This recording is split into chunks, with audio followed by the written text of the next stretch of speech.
Mais qu'est-ce que tu fais là? Bah, je prépare les chaussures du sel. T'as dit qu'on allait parler des chaussures du sel ce dimanche. Alors bah, je prépare. Non mais on va parler des chaussures du zèle. Ah, parce que t'as dit. Non, je parlais du zèle. Du zèle. Zèle. Ah, et c'est quoi ça?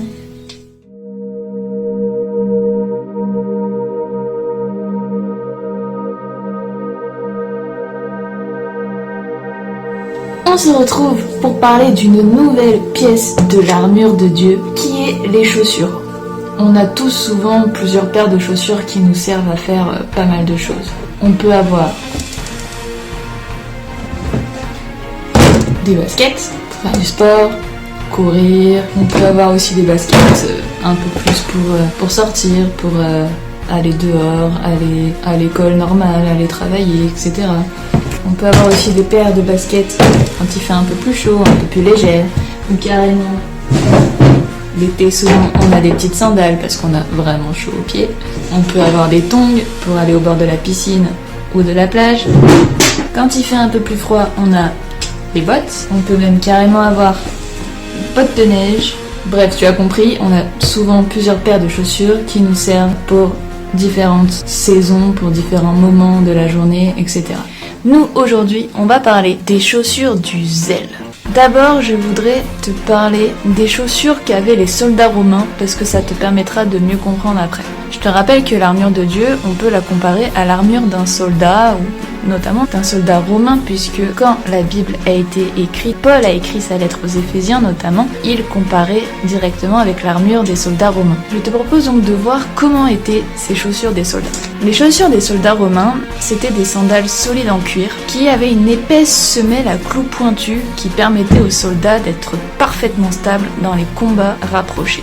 Elle était munie de quoi? C'était donc des demi-bottes qui avaient des semelles bien épaisses pour protéger les pieds du soldat quand il marchait beaucoup, parce que les soldats avaient souvent beaucoup de route à faire. Ça permettait aussi de ne pas se blesser pendant les combats, parce que l'ennemi du soldat, il aimait bien planter dans le sol des bâtons pointus, bien pointus, qui pourraient éventuellement percer les bottes et blesser les pieds du soldat qui essayait de les pourchasser. Je te laisse imaginer si tu marches sur un bâton très pointu, ça fait très mal. Elles avaient aussi, comme tu peux le voir, des petites pointes de métal sous la semelle. Ces petites pointes, elles pouvaient s'enfoncer dans le sol et du coup, elles garantissaient aux soldats un meilleur équilibre pour pouvoir tenir bien ferme pendant le combat. Elles avaient aussi en haut, comme tu peux le voir, des sangles de cuir qui permettent de bien tenir aux pieds. Donc par exemple, s'il y a un sol qui est bien boueux parce qu'il a beaucoup plu et du coup ça peut coller, tu peux t'enfoncer, etc. Bah, le soldat, lui, il risquait pas de perdre sa chaussure parce qu'elle était tenue par ses sangles. Moi, je t'ai parlé de chaussures du zèle. Le mot zèle, dans nos Bibles, il évoque l'idée, notamment dans un combat, que nous avons besoin d'être vraiment prêts à agir, que nous soyons disponibles, que nous soyons actifs, avec un appui assez ferme et stable, comme avec les chaussures du soldat, tu te rappelles? Ce zèle, il est pourquoi? Il est pour l'évangile.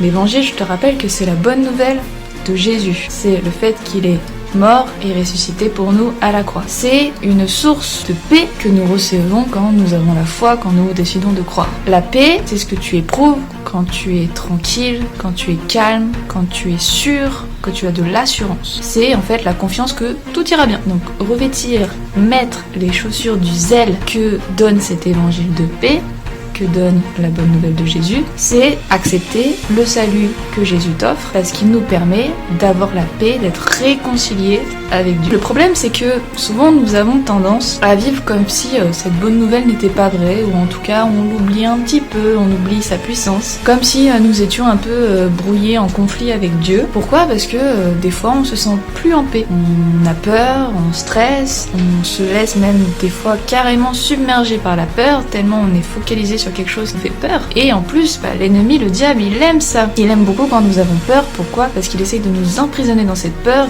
et du coup, ça nous éloigne de Dieu. Mais c'est pour détruire ces peurs que Jésus est mort et ressuscité pour nous pardonner aussi de nos péchés et nous permettre par là même de vivre cette paix. Donc vraiment, la bonne nouvelle nous permet de tenir ferme sur nos deux pieds face à qui? À notre ennemi. Comme le soldat tenait ferme sur ses deux pieds avec ses super chaussures face à son ennemi. Avoir la paix de Dieu au final, ça signifie qu'il n'y a rien, mais alors rien, aucun péché, aucune culpabilité, aucune peur, ni quoi que ce soit qui peut nous séparer de qui?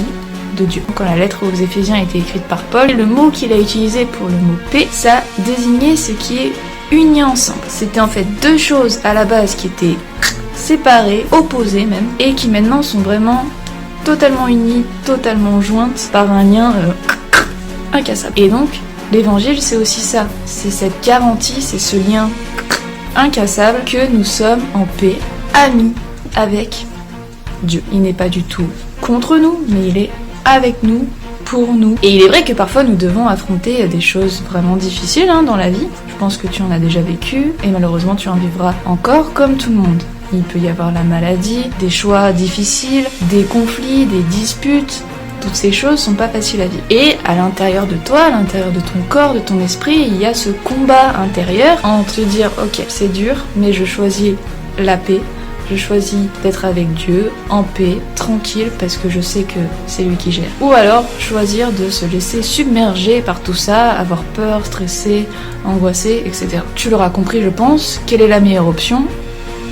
La première, tout faire pour rester dans cette paix, ne pas nous laisser intimider par l'ennemi, par le diable, qui essaye de nous voler notre paix, mais garder à l'esprit que Dieu nous aime, s'intéresse à ce que nous vivons, qu'il est notre ami, qu'il est avec nous et pour nous, et qu'il est au contrôle de toutes choses. Pourquoi ce zèle aussi pour l'évangile de la paix? Un autre point très important du zèle, c'est que ça nous amène à partager, à aller de l'avant.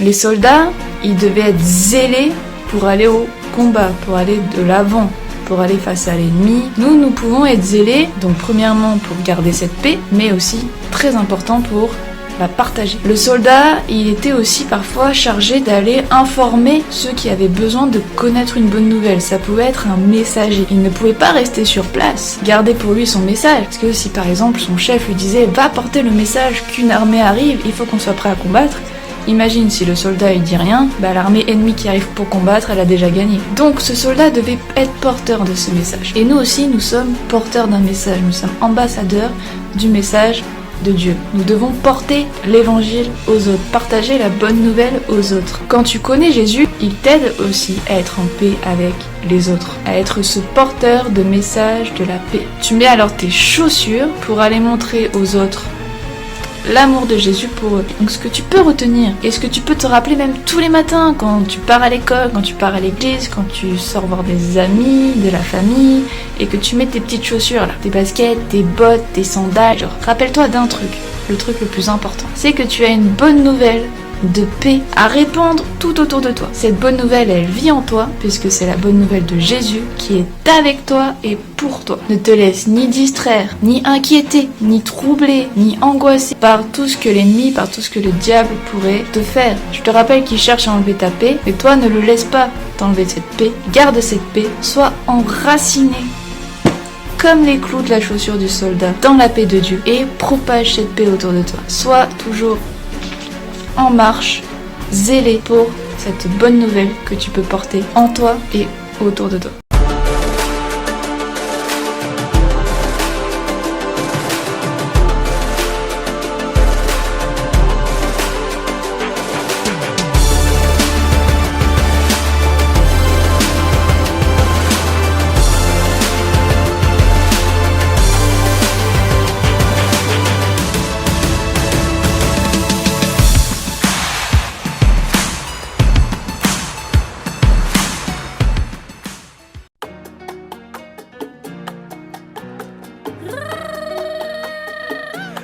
VAE.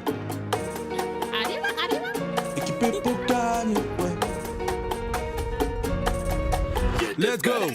On est en guerre, c'est cette terre entre le bien et le mal.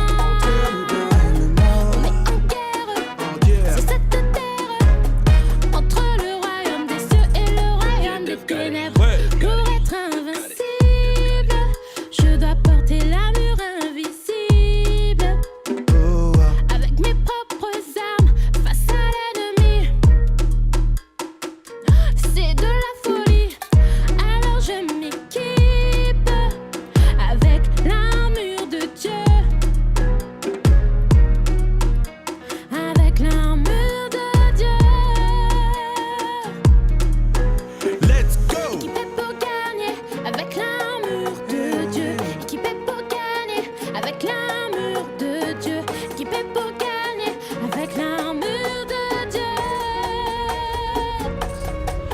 La ceinture de vérité contre le mensonge. Ok. La cuirasse de la justice contre les accusations. Ok. Les chaussures du zèle contre la paresse. Le bouclier de la foi contre les doutes. Le casque que tu salues pour protéger mes pensées. Ok. L'épée de vérité pour attaquer.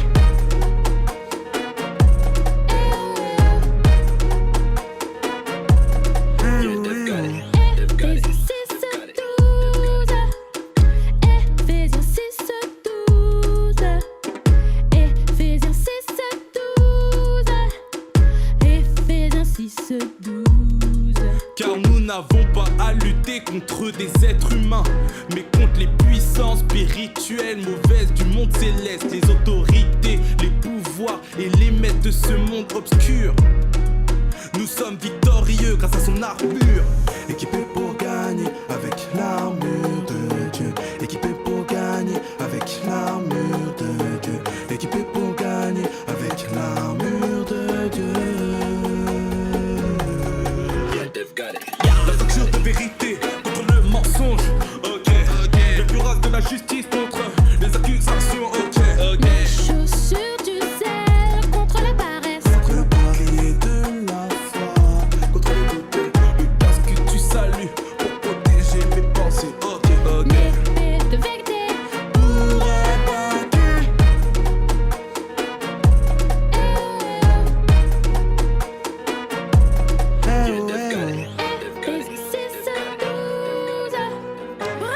Éphésiens 6:12. Éphésiens 6:12.